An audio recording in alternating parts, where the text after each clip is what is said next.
Yo, what's up, everybody? Hey, Can you see who's missing? we He's need here. to. I know he's got a watch. Need to give him an alarm clock on there for the show. Well, he's What's up, busy. Eddie? So he's busy, so I guess that's good. It's getting there, man. Summer is right around the corner. Oh, we're April already. Summer's here for us. By a few seconds. Yeah, we made it. What? Have you been staying busy, Jake? What's up, fellas? How's everybody doing out there in the world of beautiful people, visuals? Kurt, Adrian, you guys look great. I shaved for the show. Can you tell? Bro, that thing is smoother than a baby's ass. Or Riley's nuts, either one. So we're keeping pretty busy. Fortunately, it's really nice. Good. For the consistency aspect. Just got to fill the schedule, keep it that way. Hey, it's going to get a lot easier here in the coming weeks. Dude, right? Our schedule or our weather next week is, I want to say, like creeping in the 90s. We have that today already, I think. Dude. I did it's like high 80s, but that the heat index is like right? It's like right there at 90. Yeah, I did a compressor the other day, and I was fucking. I have a video out, and my face, I'm just red. Like I was like, "Fuck, summer's here!" like I'm not ready because like doing the repairs during like the nice weather and everything, it's good, but man, it's gonna suck ass now. Like service call, install. Yeah, wait till you're doing a duck job in an attic. No, I ain't doing no. We done on the ducks until at least October. Yeah, you got those out of the way already, right? Fuck yeah, dude. And as well as telling people like when I go quote them, end of March, that's what you get. And so that's why we banged out those 3 the last 2 weeks of March, fortunately. Yeah, man, because our weather's been up and down. Like yesterday, I was telling Kurt, it was like 70s. It was real nice, but today we had to be on the roof, and it was like borderline like 90. But we got everything done early in the morning, and I got to go after work to go leave a deposit on the wrap. So I'm getting that process going. Let's go. You didn't send us the... Did you have any photos to share with us? Yeah. No, it's what I do in my Photoshop. It's all just paint bucket together. Unbelievable. He doesn't want to show it. That's what it is. It's not professional. It's not I'm gonna let the guy, when the guy runs it back to me, right on, then I'll show it. Okay. Because I sketch everything and then I send it off. That's usually how I do everything. Send us the rough draft, bro. I want to see it. Well, you know what? I might do a video because I was gonna do. Yeah, that'd be a great video. Yeah.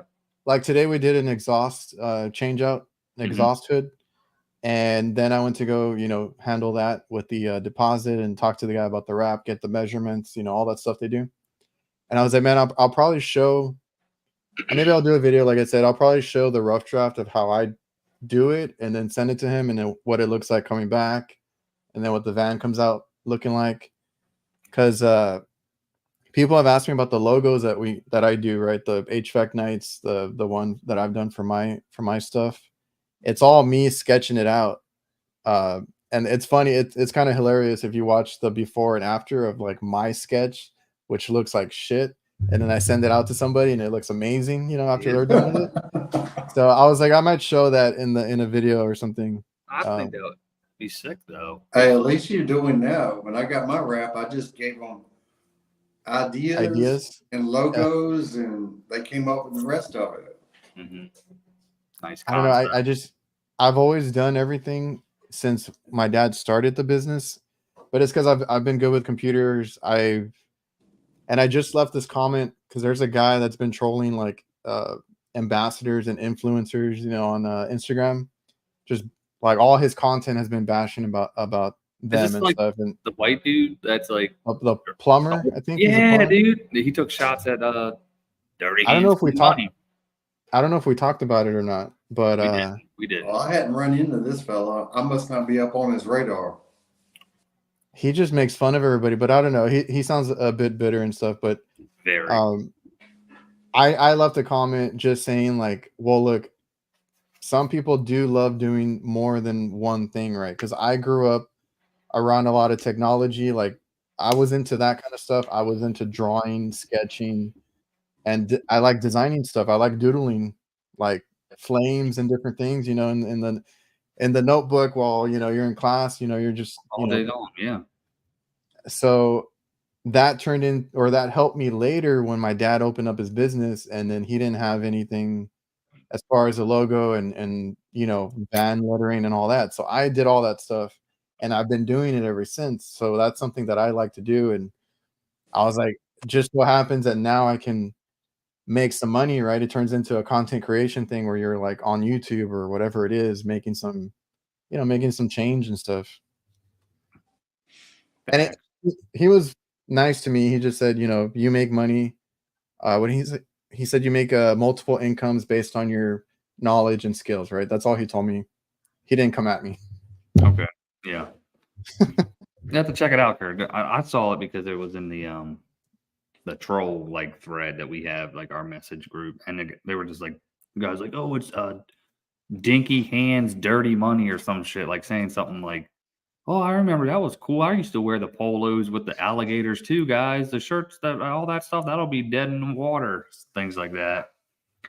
But I'm like, no, there's no possible way, because if you got people like Curtis rocking it right now, if you representing discount Krauss 10, like, nah, dude, it'll never die. Legends never die. Or what was that shit? The Sandlot. What was the quote? Anybody? Oh yeah. Heroes live forever. Legends never die. Way off. We made mechanical environments in here. We made our logo in Microsoft Paint. I used to do that too. So I upgraded. I have a bootleg Photoshop on my computer, and that's where I do it now. That's the way to go, though. I want to see it start to finish, though, but from conception to fucking final product, Yeah, but I can't wait because we're gonna get that done. I had to change it drastically because I think I mentioned to you, there's one other company that has almost the same style of van, and they get even my dad saw it. He's like, "What the hell? That looks like one of ours going down the street." And the flame instead of being orange, it's like blue, like a light blue or something. And then I just realized another company. I think I mentioned this last time, but another company that's really big around here. They went from like an old school looking style, right? It was, you can tell it was like when they started or something, modernized it, and it's the same angular, colors, but instead of like the two blues, it's like green, white, and blue. Same at the same exact angle, and instead of the flame in the back, it's like their big, it's like a C like logo that they have. I was like, damn. So now I got to change it up. So I changed it like drastically, and it's going to be full color and everything. You're influencing these people. I can't. Yeah, I mean, I got the idea offline, right? Like I look through different images and try to piece together something that I like. And like I said, I'll Photoshop it together, and I'm like, here, this is like what I want. I told the guys that do the wrap, like, just make it nice, right? Like, make it look good. And this time I was like, damn, I got to start all over again. And I just redid the whole thing. And it's like, we might go with like a blue and a black, or like a blue and a dark gray. I don't know. I'm going to see what he comes up with. Hopefully he can get back to me tomorrow. When I got my first wrap, with 2010. Nobody around here had a wrap. Nobody. Yeah, that's what happened too around here. Like nobody had them, and now like the past like few years, like everybody wraps. Yep. It's the easiest way to do it. No, it's awesome, and you can tell, or like if you can see it a mile away, even better. That's why I'm trying to. My main concern is the name real big and the number real big, right? Like have that plastered on there, and I'm gonna add the social media. Like I'll put the reliable handle on there so they can go look up the social media stuff. kind of like Kurt. I like the way you did it with the peel back on the HVAC guy to go watch on YouTube. Because I mean that's Thank good you. marketing there, right? You got your big presence online with your company. I'm trying to mesh the two together. For sure. As far as helping out my business, my YouTube presence hasn't really done that. No, you already got I your don't know. market locked down, though. You know what I mean? Like that's probably Yeah. something like it's not as saturated like where you are probably. Like you already have like your clients like locked in. But My like big ones. You're too busy when it gets hot. Yeah, my big ones I do. That's good, man. That's solid. No, I'm just trying to mesh them a little bit and focus more on the work stuff. I did start like a work page on Instagram just to have like just not like a bunch of random stuff like on mine, but like have all the work photos on there. For sure. And if anybody looks us up, you know, have all that. I'm working with a local. Did you record Jake with them? With the I think my episode just came out, but like I'm with that marketing team trying to get more on that side of things because I know nothing about like marketing and all that kind of stuff. It's fun. That stuff's intriguing too. Like we're running ads and all that shit. We just got the website up, but it's very fucking generic. And like we reported back to the guy because you know it's got like clip art pictures of fucking dudes that aren't us. So we like send out postcards and stuff like that with our pictures or our faces, like we're next to each other. Like, hey, it's the same company, change names, but like we have this thing coming up because obviously we want to be big on community and family and all that. We got gonna get like our wives and our kids together. We're gonna do a big thing, and because we got in this big group by us as I want to say it's like 28,000 members in it, and they like you got to pay to get into it, obviously, and then like they'll post X amount of times per week, and like it's nice, and so we'll get the families together, like hey, family owned and operated still, and veteran because he's a veteran, and we got really big avenues we can pull from to kind of like trajectory. It's exciting. That stuff excites me too, as much as the technical stuff, but we're here. Yeah, it's crazy. It's crazy because I know nothing about that stuff. Man, I read a whole book on search engine optimization, developed my own website, kept it at the top ranking for like 5-6 years, longer than that. You did? Yeah, I did it all by myself. My man. And then I got to where it didn't help me any. It was that's what I always tell these people that come to me because I get a bunch of emails from people that want to help me with my marketing, SEO, all that stuff. I was like, it's not really a big importance to me, but I just want an online presence. And I told this guy too that I'm working with, I'm like, you know, my main priority is a website, and if they can book calls off the website, and then we'll start integrating like other stuff because a lot of people now they want to text or leave a message or whatever it is. And then, you know, and that helps us too, because we can get back to them because we're usually busy. But you know, that's the way things are now. Like everybody's texting or doing anything like that. I think some websites you can do like a chat thing. Yeah, we have. You know, there's a bunch of different ways to do it. So I told them, I was like, I don't really care too much about like leads or whatever, you know, they promise you and stuff. I was like, I just want a nice looking website that somebody sees our van or somebody Google's like commercial refrigeration or whatever they're Googling. They go to a website and it's like, wow, right? That's my most important thing that I'm going to get from it. Yep. I took my website completely down and like on my Google business landing page where it has a space for your website. Yeah. It has my YouTube page there. That works too. I mean, as much as you have going on over there, I mean, it's been more successful than my web page ever was. Yeah. That's a good one too, because of the way you do your videos. Like, they're very like personal. I don't know how to call it, right? Like you know Kurt through his videos, right? And how he works and what he does for the customers and all that. So that's great. For that, that's why I'm trying to post more and then show more of the day to day. But that's going to take me a while. Still waiting on you, Jake. I thought you were going to start on the first. Yeah, so I did. I got like 4 videos. I filmed a video Okay. each day this week. But the first video was like, I'm editing it. The other 3, dude, I just fucking hit record and I just put the bitch on a tripod and I'm walking and I set it up. I'm like, I'm not editing it. It's just gonna be me talking and working. I'm gonna All see right. how those do. The first one's this compressor job.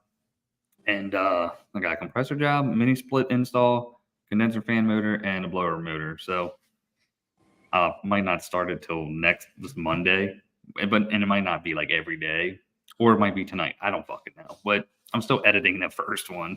It's been busy. Like I get home and then like Yeah. it's like this time of day, and then like dinner, and then the kids and the wife, and then we go to bed pretty early, and then we gotta get up and take the kid. You know what I mean? So Yep. Busy life. yeah, busy life, man. So priorities for that right now are just doing that stuff, and then like that's why the other ones I just recorded. They're like 20-minute long. I'm like, screw it, dude, and we'll just fucking throw that shit out there. Yeah, I'm just recording, and even if it's a small, like today's, it's not going to be super long. That's why I'll probably just post the day, right? Like it's like we did a exhaust hood in the morning, and then I kind of had the rest of the day to do the wraps and get some emails sent out and kind of that kind of stuff. Oh, yeah, But I'll just record, post it, see what happens. You come across interesting stuff all the time, though. I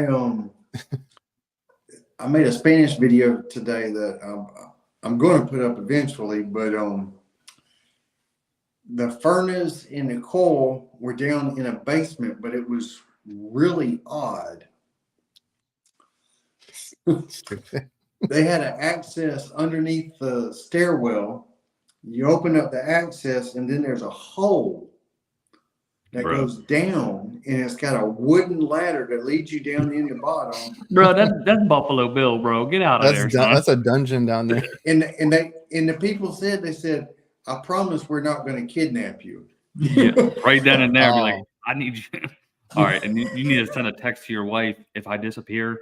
It wasn't suicide. Like some dumb shit. Oh my god. So that's like the guys that work in the basements. They're always afraid that they're gonna get locked in there, because you go down the stairs, you might hear like the door lock behind you. I worked in one similar to that. This is when I was in Maryland. It was an old farmhouse, and like it was a cutout in the floor that you had to pick up and go under, and it was like 2 levels down. You needed a 6-footer to get down into the other section, and it was there was a horizontal laying air handler. Now, granted, it was all, I guess they dug it and they poured concrete. It was pretty nice, but it was just sketchy as fuck. Like, I was like, man, so Kurt made it out alive. Well, it was an interesting little setup they had there. Did you record it? Yeah. All right. Okay. I guess he said they have replaced the thermostat because they thought that was the problem. Realized that wasn't the problem. It's the batteries. That's what the problem. No.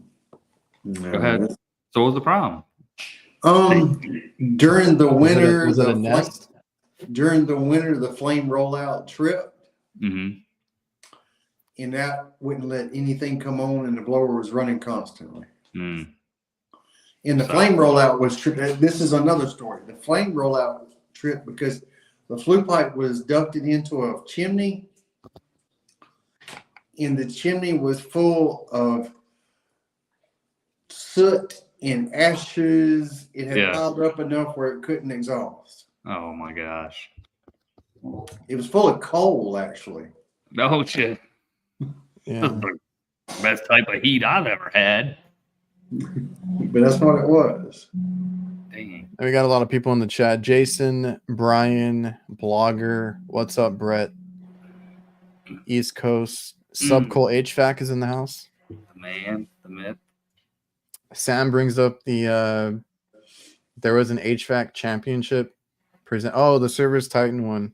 Did you guys know about that one? There's like a competition thing. I saw it on YouTube, the 44-minute video.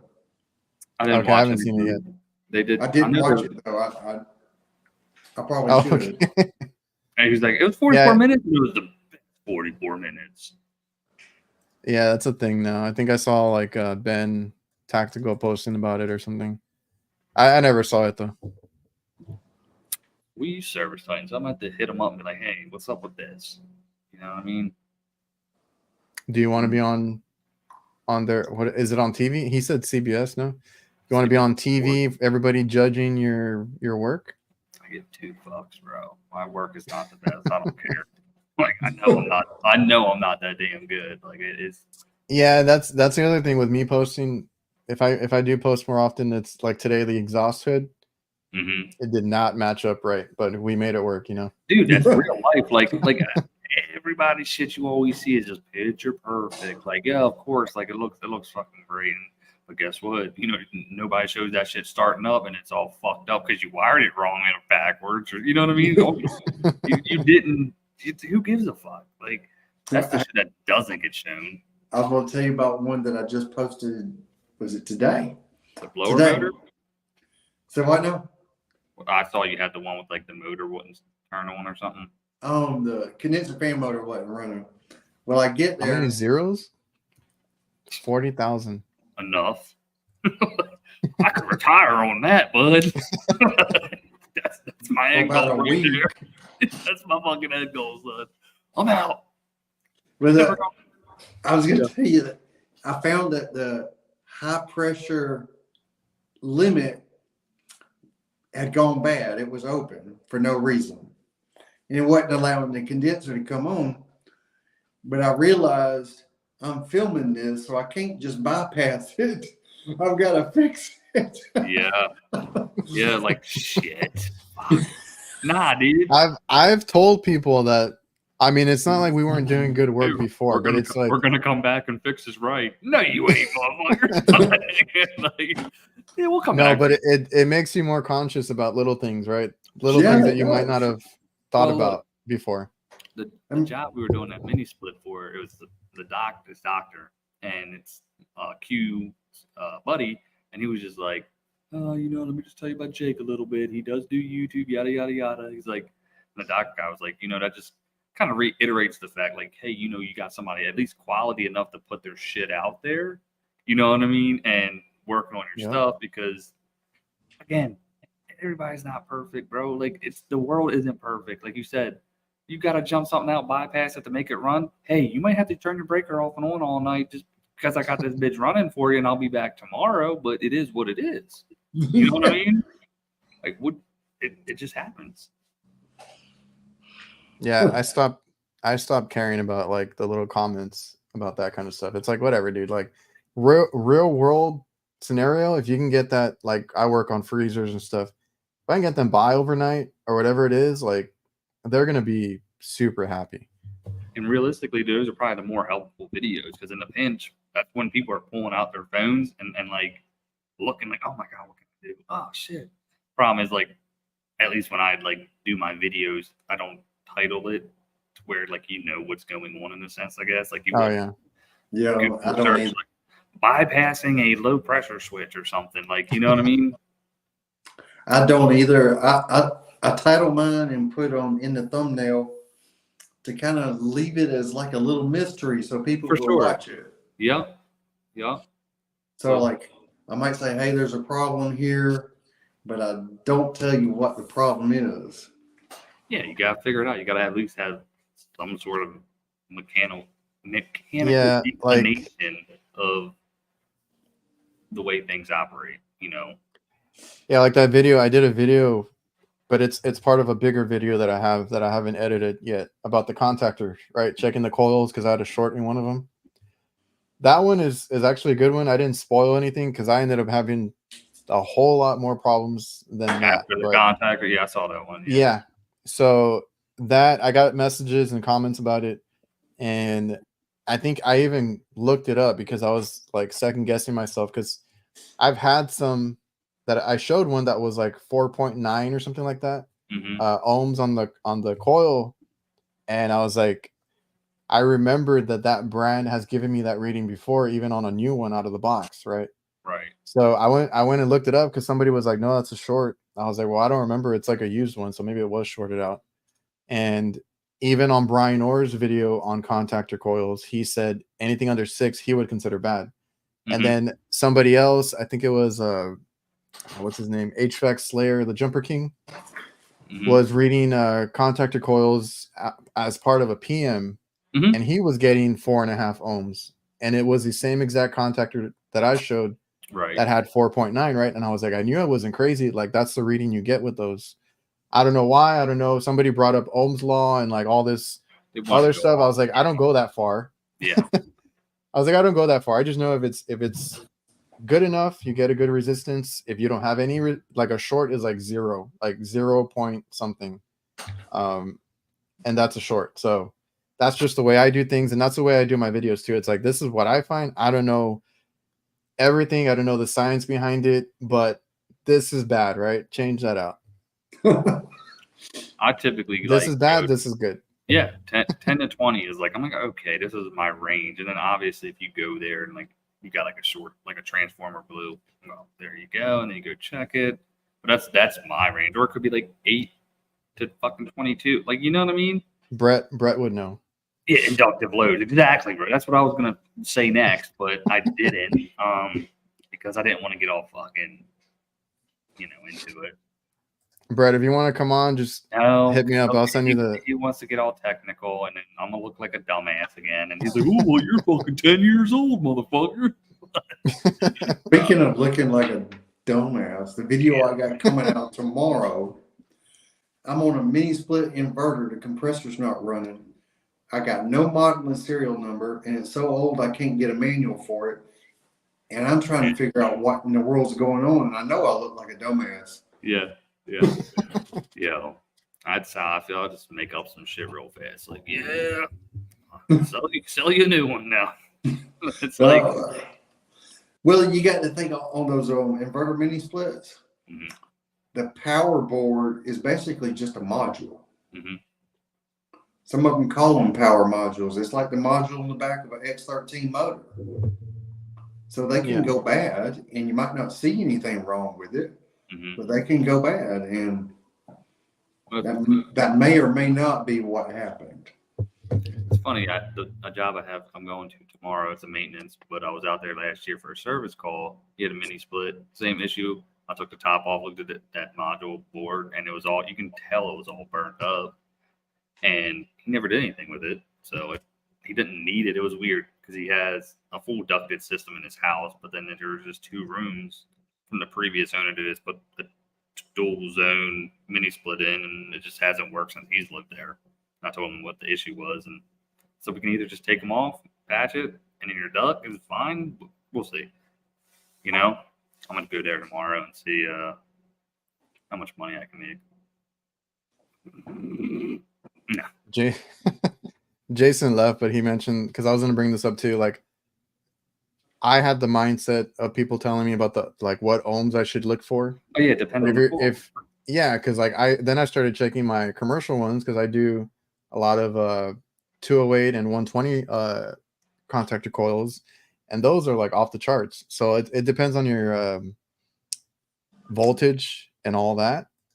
That's a good point. I think he left though. I think he said he was gonna go have some dinner. So later, Jason. Deuces, bro. Yeah, I only deal with 24 volt. And sorry you're getting on me. Steve is bringing up, because Commercial Kitchen Chronicles had Brett on last night, and they were like quiet. Brett was teaching. Yeah, dude, that's what he does. I'm like, fuck. If Brett wanted to come on here and just make fun of me, and we can talk shop. He can get off on a tangent. He is. Send it. No, man. I got to get off here at a decent time. Yo, Brett's so fun. Yeah, you can. I see he looks like he's sending it now. Exactly. That's what I thought. Looks like Adrian. Just keep talking. Keep talking. I gotta go. So, yo, summer's okay. You hear my? It's so gross sound. Anyway, sorry. Can you hear yourself? Yeah. Can you hear that? Well, if you don't do it anymore. Yeah, it's like. Anyways, I gotta get one of those things like this. Dude, you just need an iPad. Yeah, no, dude. Don't you think this just sounds better? It sounds good. I don't know. We're supposed to get you a mic and everything, or get you to use it. Bro, I'm gonna send you a mic, Kurt. Oh wait, you got the fucking one. Okay. Anyways, I got some True Work pants. Y'all ever rock the True Works? Are those good? I've only had like the Dickies. I've been looking for a new brand of pants. Are those good? They're good. I have like in one of my videos coming up, I talk about them, and they're like very like light and breathable, like easy to move in. I wish the waist had a little bit of elasticity in it, and I'm an aesthetics kind of guy, and the bottom is like really kind of like wide, and I don't like that, like MC Hammerish wide, but they're very comfortable, and I think for summer they're gonna be awesome. Right to your home though, dude. That's awesome. That's good to see. And I was on Pat's last night, and we were talking about something that he had a problem with, and dude, I hadn't been home in 4 weeks. Yeah. Last time I'm surprised. On Gills, you were not home. Yeah, I'm surprised you're not in a hotel right now. You're next week. Stop in. Next week. Oh, okay. Next week I'm out in California, and then I was supposed to be home next week, but someone wanted me in a certain training for a customer, so I'm going to be up in Tulsa for 2 days, and then I'm home for the entire week the week after, and then I have to go back out to California. And I have nothing else booked for the rest of the year until, I don't know, something else happens. So we'll see. So how's the training facilities going? Good. I'm still looking for instructors. Looking for an instructor in Fullerton, California, and also Houston, Texas. So if anyone knows anybody, the program's gonna start, I think, maybe the second week in July. I worked out a deal with Just Better Tools. They're sponsoring a whole bunch of JB, you got JB in there for the coolest thing, right? So like, basically my idea was like, hey, imagine if these cats like use nothing but your tools for the ever, you know what I mean? I was like, you're gonna have 48 new people that just use your stuff off the top of the hat. So then that way, vacuum pumps, a whole bunch of stuff. They donated a whole bunch of stuff. And it's good PR for everybody, right? Because then they can use our name and we can use their name. And then we're actually going to have, I think it's going to go around with, all the stuff, all the perks, right? Making $20 an hour, get a bag of tools, 12 weeks worth of training, on job, work experience. And that's pretty fucking awesome. Yeah. So they'll be able to actually scan the thing. And then it'll take you to the big landing page where they can get all the stuff, because we just want to get their attention. You know what I mean? To start. I started HVAC at $10 an hour. I was, I think, 9 or 12 or something like that. I was a 12er. No, $12 an hour. Mm-hmm. This fucking guy. Go ahead, say it. Listen, I heard you say it, and I was like, no, I didn't say 10. It was 12 or 13. I never said that. But no, but what I'm saying, I was making, I think, $12 an hour. Yeah, I think that's what I started at too. Yeah. And now minimum wage in Cali now is $20 an hour. And then after the 3 months of training, you can get upwards of $24 an hour. It depends on how well you did. All day long. Yeah. And then we have 90 offices. So where do you want to go? Do you want to go? You want to go to Florida? I mean, I wouldn't. I mean, I know who lives there, but do you want to go to the coolest fucking guy on earth? I mean, they're not limited to where they go. Like I said, we have 90 offices throughout the country. So I mean, where do you want to go after? And this way we have feeders for everywhere. Is your wife talking about the big party we're gonna have? No, dude, it's my son. What, dude? Stop! Can't have you on there. I can't see people. The internet can't see him yet. That's how I feel too. I have kids that want to come out in the van and stuff when I'm trying to clean up or whatever. And if I'm taking video or anything, I'm like, nope, cutting them out. Yeah, took the video down I had with my daughter because I'm like, there's probably fucking weirdos out there. Oh, that's right. You know what I mean? It was a good video. I took her to work with me. Okay. This was last summer when she was, on school break, whatever, summer break. Yeah, I think I remember that one. Nobody ever said anything goofy, but I'm like, yeah, maybe I should just. And Didn't you do a video with your son? Yeah, I think I unlisted that one too. No, maybe I didn't because damn it, Kurt. Yeah. You know what? I just told my daughter that much. Yeah, I saw the one with your son. Yeah, I did have one with him. I'm gonna see if it's. It was like a weekend call or something. Yeah, it was Saturday. $750 capacitor, bro. What do you guys charge? No. It wasn't. I can get that thing on eBay for about $30. Right up into it. Like, but it ain't this one. Oh my god. Buddy, I can't do that right now. Stop. Sorry. No, you're fine. I don't want to retell the story, but like the live stream I was on last night, you need to watch it and listen to the story about my son. Which one? Is it about Jake? Yeah. Okay. I don't know. You just got a lot of stories. I've heard a few. Dude, he is a savage. He's such an ass. I went to the movie theater with my daughter the other night, and usually like when she goes to eat something, I'll go like she's making a lot of noise, and then she'll start laughing so hard. And then like when she's taking a drink, I'll be like that, and then she just starts laughing. So we're in the movie theater watching Ghostbusters, and like not everyone in the front row was like there. There was like 4 seats in between my daughter and I and the couple next to us. And I did that when she went to go buy something, and the couple 4 seats over heard me do it because it was so loud, and she's like, "Wow, someone's hungry over there." And she starts laughing, and I was like, "Baby, you're gonna choke." I said, "Take something to drink," and went like that, and we started laughing even harder. It was freaking. Oh, that's good. Was the lady being an ass about it? No. Oh, okay. They knew I was being funny. It wasn't. It was no. I would have. It would have been another. Dude, it would have been another. Would have been a different story. Yeah. This story would have continued from there. This would have been. So how was the movie? It was actually really good. It was reminiscent of the. You didn't like it? Oh, the kid. Yeah. No, it was reminiscent of like the first one. Like it wasn't the same old Gozer story. You know what I mean? Like it was a new story. It was just good. It was really, really good. Yeah, my kids were excited to see it. We all enjoyed it. Get Nash out. No, it was really, really good. I really, really thoroughly enjoyed it. I was working at one of our locations where it's like a teleperformance, but they rent out their building because they have like different little suites, and one of them is a restaurant we take care of. I was on the roof. They were replacing a bunch of condensers. I don't have pictures on me right now, but condensers for like a rack system, right? So huge stuff that I don't deal with or I don't work on. Yeah. And I had noticed that the last time I was there that they're falling apart because they had a sprinkler on it, right? To keep it cool. And I was like, well, they're gonna have to replace them now, right? Because they were like falling apart underneath. And finally they got to do that, and I happened to be there right after they did it. And I was talking to the guy in the machine room. I guess he heard me come down from the roof hatch and stuff.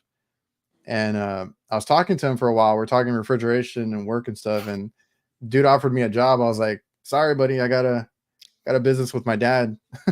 He's like, damn it. That's awesome. Yeah. No, because he's like, nobody around here knows a lot, that he travels a lot for the industrial or whatever you call it, that supermarket type of refrigeration. Gotcha. No, it sucks because like a lot of times like what a lot of companies will do, they'll put more cases in, right? Because the more cases they have means the more product they can sell, right? And then what they'll end up doing is they'll put in a bigger compressor, so you can have more case load, more compressor. But guess what? The new condensers they put up are a lot smaller than what they had there before. I don't know what the change was, but this is like a teleperformance, so it's like a computer's server room, maybe stuff like that. I don't think they have cases. Okay, all right. Well, so it depends on what they do, right? So with a lot of the refrigerated if we were talking supermarket, like years ago, and Curtis, I'm really not poking fun, but like remember in the older cases, the fins per inch were like probably like an inch away from each other, right? And then as the years went on, like that had like a 15-degree TD, so you had to maintain 15 degrees saturated in order to maintain 30. Well, obviously that requires a lower suction pressure. If that happens, then you have a higher compression ratio because your suction and your discharge are farther apart. And so essentially then they were like, well, let's put more fins in. So they would put more fins in. So now they were able to have only a 10-degree TD. So basically now you could maintain still 30 degrees, but only have to maintain a 20-degree saturated. And then later, I think it was like early 90s, they were like, well, if we have more thermal conductivity, we put some more aluminum in there, we'll be able to get it even better. So that's what they did. It looks almost like the coils that we use for the high performance or high efficiency cases. Now they're real close, almost like not as close as like a residential evaporator, but they're real tight to each other. So now you don't have to have a 10-degree TD on there. So now you could maintain like a 26-degree evaporator and still maintain 30. So each time they do that, you're reducing the compression ratio. You reduce the compression ratio. Basically now the condenser doesn't have to be so big because you're reducing the heat of compression. Yeah, but don't you need some kind of filter when they're that close together? No. They just have more defrost. So the old school ones, they had like 1 defrost a day because they're so far apart. And then there are 1 or 2. And then when they got closer the first time, they were like, 4 should do it. Now there's some cases that defrost 8 times a day, 6 times a day. I saw one, and I swear to God, I thought it was a snafu. I had to call the manufacturer. I'm like, 18 times a day? Is that a misprint? Did someone accidentally put a 1 there? Because all the cases said it. And he's like, nope. I said, when does it run?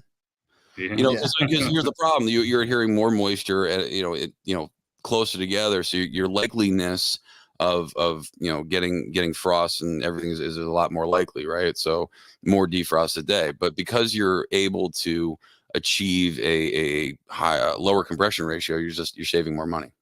Yeah, but those close fins, I've seen inside some of those cabinets, and they're nasty, man. I'm just imagining all that stuff getting up on the coil. Oh yeah, 100%. Well, so with contract stores, it's I don't want to. It's horrible to say, but it's about creative writing, right? So a lot of times, if something is broken, you have to fix it on a contract store, which means you'll get X amount of dollars for the whole store, and they're like, hey, fix everything within the price of this contract. But if you find something that's messed up because let's just say water filled up and like took out all the fan motors, that's your problem because you didn't maintain your coils or your cases and your drains. Let's just say, once again, your honeycombs are dirty and that wasn't part of the contract. Same thing there. Like it was because of a dirty case or, vegetables in the drain. Another reason why you can be like, oh, that's on you. You didn't clean your cases. So, I mean, it's a creative writing game of why things went bad and trying to figure out who's going to pay what. I mean, that sounds like a home warranty. Yeah, almost, right? It kind of sucks now because like years ago, like, everyone in the supermarket usually like it's hard to make money on the labor. So we always used to make markup on parts, and now everyone's like, nope, you're going to buy the parts from our from our supplier. Yeah. So then so it's really sometimes really hard to make that cash on there, you know what I mean? So, and everyone's trying to figure out how to do it, and it's supermarkets. I don't do it like that. I've gone to apartment complexes who want me to use their parts, their refrigerant, and stuff like that. And I'm like, no, call somebody else. I ain't gonna do it. Yeah, but these big stores are like, oh, you're gonna do it, or we'll get somebody else. You know what I mean? So, I mean, you're kind of I'm in the middle there because I do a lot of the big chains of fast food and all that. They buy their own equipment and we put it in. Like we have to deal with that, or any expensive, crazy expensive motor and stuff like that. My dad enjoys it though, or like has gotten used to it because it's not money that we have tied up being a small business. So like now, if they made me use their refrigerant and all that kind of stuff, then I'd be upset. You have every little thing. Yeah. Well, then they also don't really, entirely dictate what you charge them either, right? I mean, you have a set rate, and sometimes depending on how many accounts, obviously you give them a cheaper discount or whatever. I mean, I think the sweet spot for like commercial stuff is industrial is awesome because industrial, they just want it fixed. It doesn't matter if it costs $100,000; they just want it fixed. Dude, when I went and I talked to that guy that I told you about that was working on that rack system, he had basically a pallet of refrigeration there. I'm like, a refrigerant. And I was like, holy shit, like I don't see that kind of stuff. I carry 1 jug with me and that's it. Yeah. We that's just kind of wild, man. Like, industrial, they don't care, but you better be smart because those guys have been doing refrigeration 30, 40 years. So if you try to BS them, they know. Same thing with the, like so I guess I call it heavy commercial, which would be like a large cold storage facility. Some of these Amazon facilities, some of these, I fixed a place out that makes ready-made meals out in Arizona.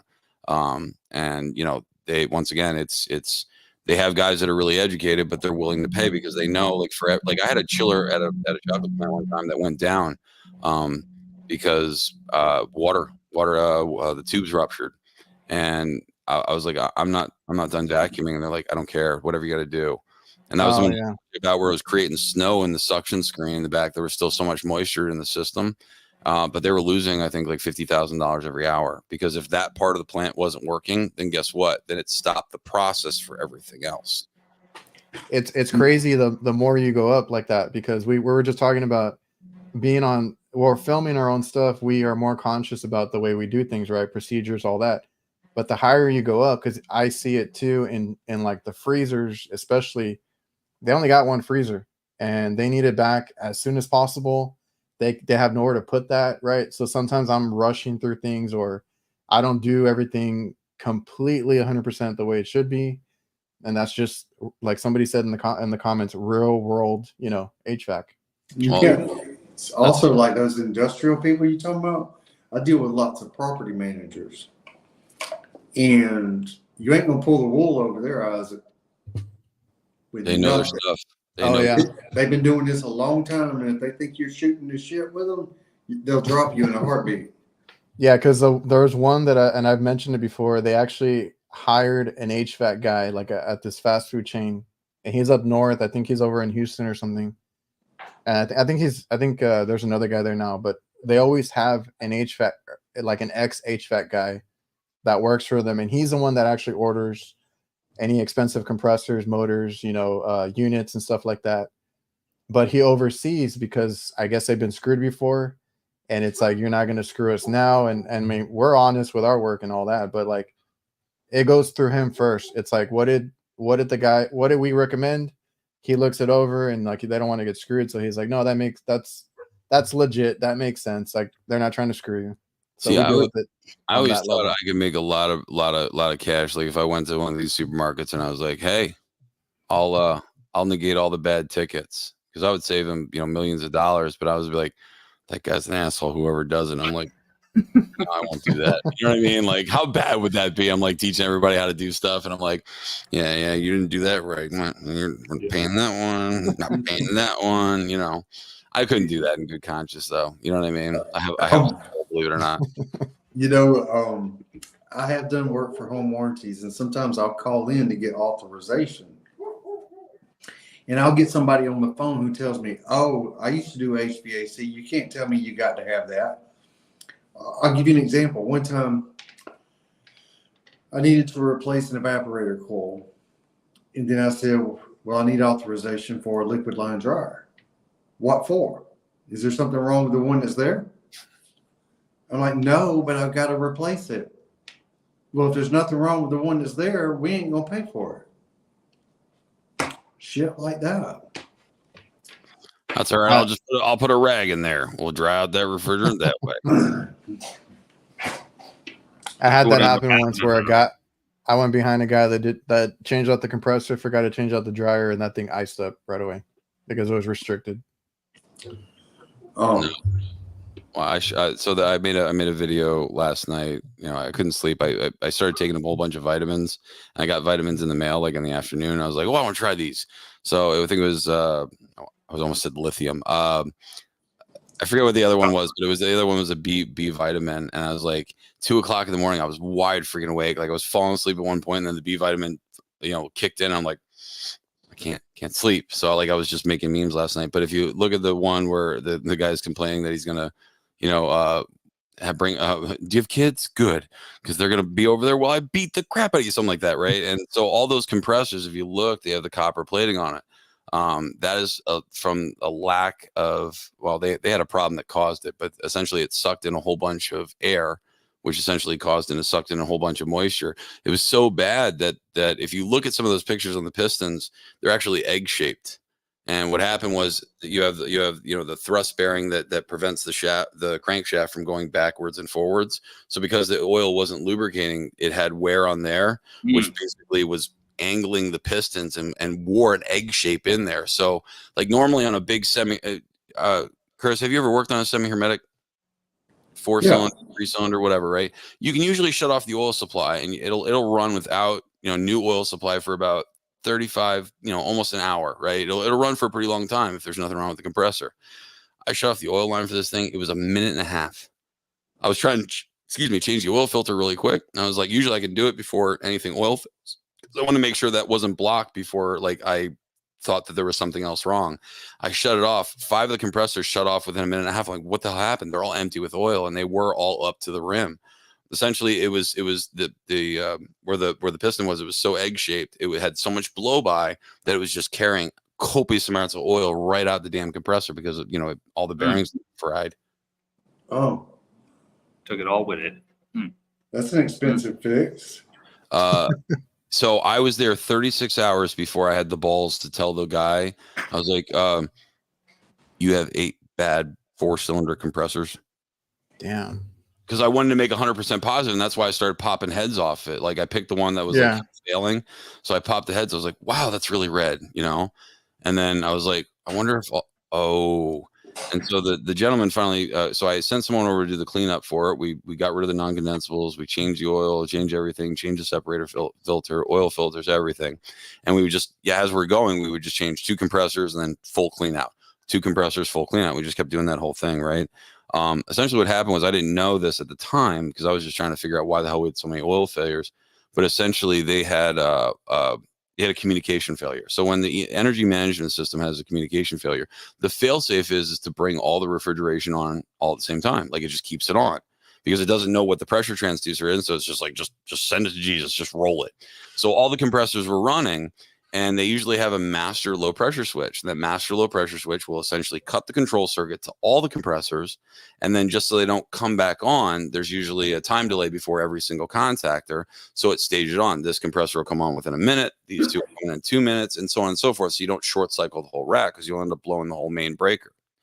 Long story short, I didn't know they had communication failures until the kid went back to start doing the cleanup. And he's like, I figured out what happened. I'm like, what happened? He's like, yeah, I simulated a comm failure. I said, and rack didn't shut off at like 15 inches or 12 inches. So like it's a low temp rack. So it typically runs like 8 or 12 pounds. This thing was barreling down, all the way down to negative 15 or 15 inches. And so it just kept running. So it brought any hole, crook, anywhere where any air can get sucked in. That's what happened when it sucked in the copious amounts of non-condensables. Typically any system, Adrian, they have about 5 degrees of subcooling, whether it be self-contained, split system, even a rack. Like up at the condenser on the drain leg or drop leg, it usually has about 5 degrees of subcooling. I had 35. Oh shit. Riley's a little early today, no? Or is it right on time? Oh shit, it's right on time. Yeah. I was just gonna bring up this comment real quick that Sam was asking. I don't know if you guys watch Word of Advice on YouTube. He's like an HVAC channel. Yes. Yeah, dude. He lives in a I guess he has a. Oh, really? Mm.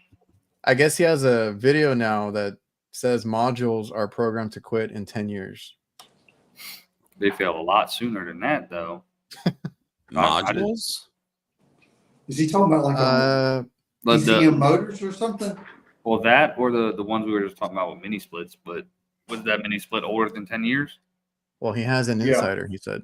Yeah, it's older than 10 years.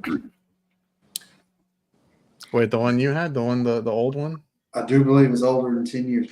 I couldn't find, the company don't exist no more, but it's made by Medea. It's a MPN. Like Medea's Halloween. Excuse me? Or what did she say? Not that. I don't watch that crap, Krauss. Not that Medea. Yeah, because man, we put in a mini split like before they were a thing, and it was probably more than 10 years too. I've seen some restaurant. Yeah, some restaurant wanted one, and it was when I had started, so it had to been probably like 12, 13 years ago. I didn't know what the hell it was. I was like, sure, we'll put it in. We just did one for it was an aux or something. A company or customer supplied. Speaking of mini splits, I want to ask you guys a question because you guys probably work on mini splits more than I do. So I know typically, I'm sorry, not mini splits, like variable speed driven, like residential units. Okay. You typically, if they're electronic expansion valve, usually have a sensor right on the distributor tubes, right? And you typically have a sensor right on the suction line, which basically gives you a superheat, right? Because your distributor tube right after the nozzle is going to be exactly what your saturated is. What is cycling that compressor? What it from the board? I know it's converting AC to DC. I get that. But what have you guys been told that's actually driving that compressor up and down? From my understanding, it had something like, if it was me, like I would think that you would just have a pressure control. Hey, we're maintaining 38 degrees saturated. What have you been told? I've never done training. What's driving the compressor? Yeah, so You asking about the thermostat. temperature or pressure or so on a residential unit that has a variable speed driven compressor, Yeah. Yes. what is ramping the speed of that drive up and down? This isn't a trick question. I'm asking because I have an idea. Depends on what though? The company that makes it. Okay, give me one or two scenarios because I'm really trying to figure it out. Okay, I've only I'll ever give you an changed example. one and never. So go ahead. One of them agreed. Yes. Kick the dog. Dog doesn't even have a tail to hit anything. Like, Give me that. it's like this big. Kurt looking a little jacked right now, huh? Oh, He's been working out. Either that or wearing tighter shirts. Gree, It's me. their flex systems, what drives it is runtime and your subcooling, because it has no communication with the air handler whatsoever. No, I understand that. The EV does its own thing. It just modulates superheat. I get that. But the drive itself tells the compressor to usually speed up and slow down. And I know that there's a temperature sensor typically on the discharge and one on the suction line. So what have they told you? Because I have an idea what I think, but I want to hear what you guys think because you guys deal with the crap more than I do. Bro, I don't fucking know. I just know, hey, if it works, it works. If it doesn't, it doesn't. I mean, Right. Temperature and runtime.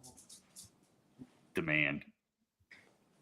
They Adrian, come on, you're very quiet. I've here. only seen one on a train variable speed compressor, but I think it's the whole communicating system to the thermostat. See, I was under the impression that like they'll do an algorithm that basically looks at the suction and the discharge to figure out what the mass flow is.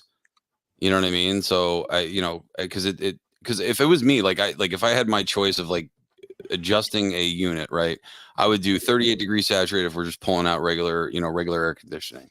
But if we're doing dehumidification, obviously we'd want the drive to slow down, right? Speed up a little bit to drop the suction pressure down to get it down to like 35 degrees. So you pull more moisture out. That would be my thought. But no one can ever tell me. Nothing is in Craig's book, man. Because I asked Craig about, he's like, what Joe Shear just said sounds about right. Like from when I worked at my previous company on the train, anyways, the dude would be able to go in there and get into the settings and pick the demand and the percentage and your saturation, which you would want it at, and like your percentage of the demand at what, and he would adjust it per percentage. And because we had one issue I know where the ducts were sweating, and that's what I seen him do. Other than that, that's honestly. Yeah, because the train that I saw, that's the only variable speed compressor I've ever come across. And it has its own fancy, communicating thermostat that has all that kind of occupancy.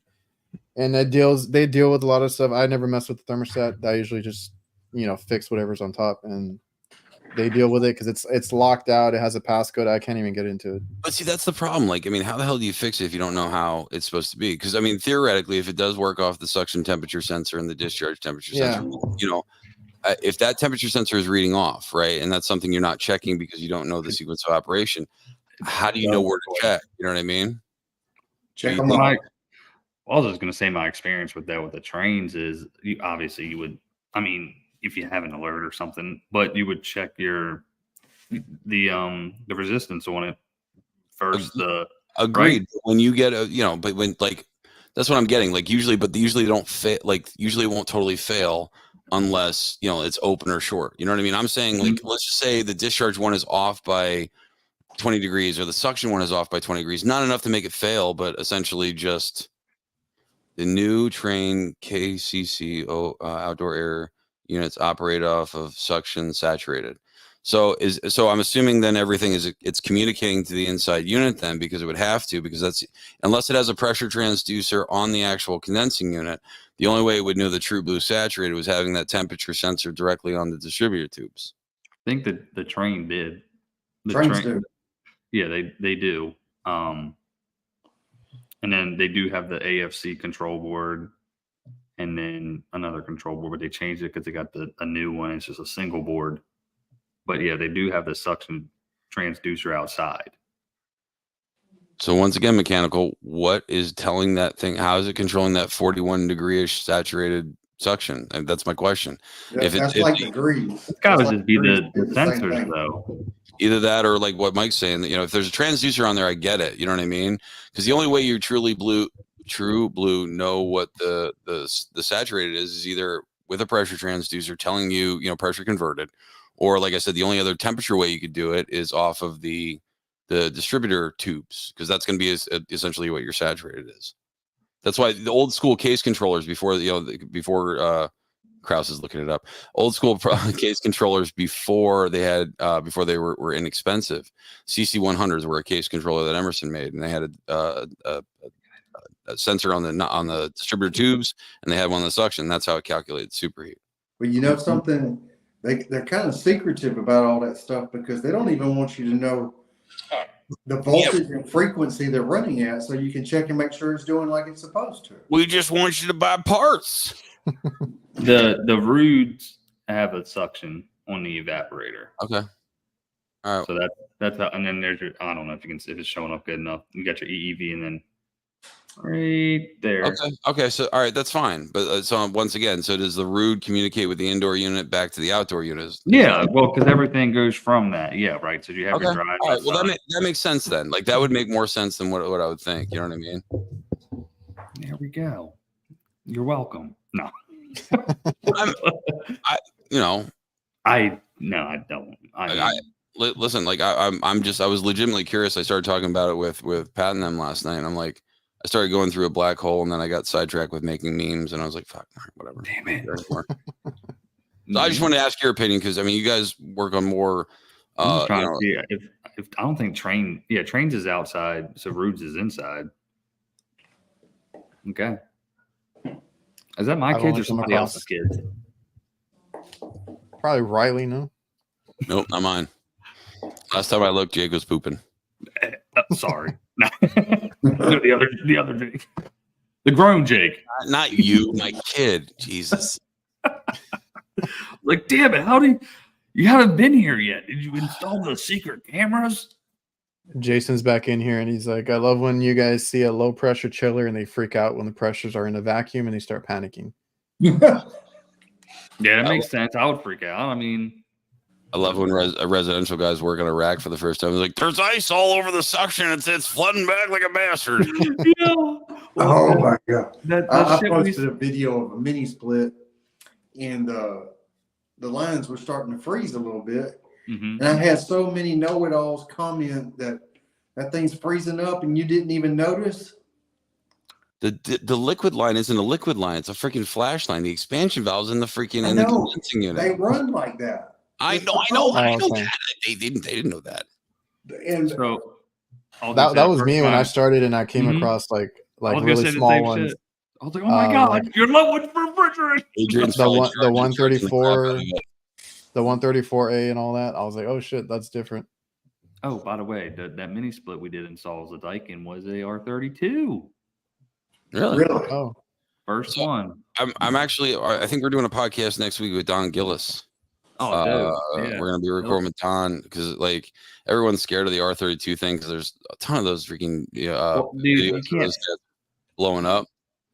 Well, you can't miss this shit. It says flammable all over it. So I thought about this. So let's think about this logically, right? What do we need for a boom boom, right? Oxygen, ignition force, right? And something flammable, right? So if you have proper vacuuming procedures, technically it shouldn't be able to do the boom boom, right? Unless there's something wrong with your. But we all smell phosgene sometimes. So there's cases where Right, I was gonna say, think about it, because I just did the compressor. I cut the compressor out, right? You got to seal the compressor for warranty. There's still some shit in there, and you know what I mean. When you're burning it up, what's gonna, I guess, I don't know. I saw Pat do that video the other day. It seemed fine with the R2, the 290. I guess we'll be okay. He didn't blow up. The guy that taught me refrigeration, he's like, yeah, I used to smoke, and that's how I tell if there's a leak. I walk in there with a Marlboro and walk straight up. Yeah. Yep, there's phosgene in this room. Because I mean, back in the day, it was because phosgene doesn't exist like with 404. Yeah, it creates some nastiness that smells bad, but it's not legitimate phosgene. Phogene's only with anything with chlorine, right? So 12, 502, and 22, right? But Krauss knew that. I'm sorry. No, of course. It's your HFCs and your I had to reuse a coupling off an evaporator, and I was ready for it, and it still almost knocked me out because I had a pocket of oil or something that came through, and it just it'll get you. Almost took me out. Even 14, and I know it's not phosgene, but it smells like it. It burns your lungs. It'll burn your eyes. Just the same way. That's what I assumed it was, to be honest with you. Dude, I had a coffin case, where they put the turkeys and stuff. And I had an expansion valve and the liquid line was just leaking just a little bit. So a secret to that is what you can do is if you have something leaking by a little bit, you can pull a vacuum, right? That's one way you can do it. No, not JV well. The other thing you could do is drill a very small hole and put a little stinger in there, basically a small little Schrader without the valve core. All right. And then braze your major fittings that you are. Now you have a relief point through the Schrader and then basically braze around the stinger and then put the Schrader in. Slick. So otherwise you're going like this. Oh my God. Yep. I have had to learn that the hard way. How long can you hold your breath, motherfucker? Super long. Some of these old carrier package units, the Schrader stem would just break off. And I kept trying to braze another one back on, and I'm getting phosgene. It's just eating me up. I eventually just cut out the section, put in a piece of 7/8 and had a Schrader in it, and then just welded up the ends of my 7/8 and then put the Schrader in there. Curtis, I had one. I was working on a screw rack, and I thought I valved everything off. I thought I did. So when I had to cut out a coupling that was like 2-in-1 going from one side of the header to another. So it was a bypass in case one part of the rack failed, the other one would pick it up. The problem is that they wanted it cut out, and I thought I had everything shut off, and I had it down. I was like, oh, it's only 2 pounds. Cut it open, and then all of a sudden the pressure started going up like crazy, and I'm freaking out. And I made the ugliest candle because I'm crimping down the 2-in-1 to get it to 1.5 inches and then crimp it down. It just looked like a big torch, and I waxed the hell out of it. My boss went back. He's like, "What the hell did you do?" He's like, "I thought you were good at brazing." I was like, "I was freaking out. I was scared." Those are the ones you don't see. Oh no, I'm not, I wasn't the best brazier in the world 10 years ago or 15 years ago. I'm not a great brazier. Is that why you use, what do you use, RLS? I use press fittings daily. Really? No, I don't. I don't have a fucking press tool, asshole. That's a touchy subject with you. We couldn't get through an episode. Yeah, he's watching the videos. That's what it is. Thanks for tuning in to all of them, bro. Oh no, why do you think I said it? Oh, he knows. Bro, did you see my video on the push fitting that failed? Ain't that some bullshit? Sounds like someone didn't prep it right. No, I definitely fucking did. It was good for honestly, someone would probably stepped on the bitch, but you know what? It should be able to withstand the weight of a 250-pound man. I'm just saying. You're 250. You're like 5'5". How are you 250? Okay, first of all, we're the same height. Okay, slow it down. I'm with my boots on. I'm about 6 foot, bud. I'm 6'1" and I only weigh 235. I'm not 250, bro. I'm saying I'm just doing the average American male walking around, fucking average maintenance man that works in an apartment complex. Probably about 250, I would assume. What are you trying to say? All maintenance guys fat unbelievable. Yeah. Obese. Curtis, have you been working out, Curtis? You look like you're like in jail or something. He's like, "What's up, boys?" Yeah. I've been doing push-ups. Yeah. Like, calisthenics work. No, like I'm not talking shit. Like I mean, you know, like I said the same thing. Yeah. I'm cutting down You some got up, sugar. Kurt. You look like you got a little chest going on there. You know, you probably got some abs. No homo. It's all good. No, it's no Diddy now. Is that a thing? God, no. Wait a minute. Why is it no Diddy? Oh, let's not talk about that now. It's time to go, guys. No, it's listen, 8:30. Curtis, do me a favor. Let's not talk about it. But here's my details. Look, I'll send you some audio. You can listen to it. I guarantee you're gonna dig it. Tell us. Go real quick. I have no idea. Hey, listen, I think my kid's off the shitter. I gotta go. I'll talk to you guys later. You're the man. Bye, guys. Later. All right, do you want to close it out? I know Riley came to get you. Yeah, it's getting late. Let's get it, guys. All right. Anything else you want to say before we get off? I think we're good. That was good. Tune into the show tomorrow. Brett did a good job. What's tomorrow? I got a good video coming out on an inverter mini split. Oh, He said it's another hour-long video. Hey, find out how the well, you already said it. Never mind. Go ahead.